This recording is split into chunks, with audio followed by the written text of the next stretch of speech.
So hello বন্ধুরা, good morning. সবাই কেমন আছো? আশা করি ভালো আছো, আমিও ভালো আছি। তো আমি চলে আসলাম সকাল সকাল ছাদে।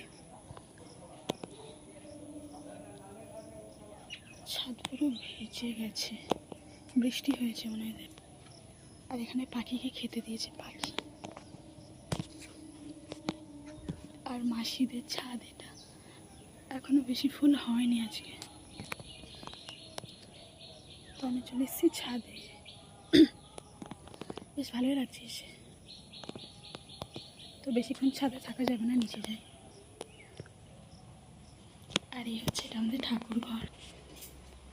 এই যে আমাদের ঠাকুর ঘর, এদিকে সিঁড়ি। তো চলো রাখছি, পরে কথা হবে, আমার একটু কাজ আছে করে নিই।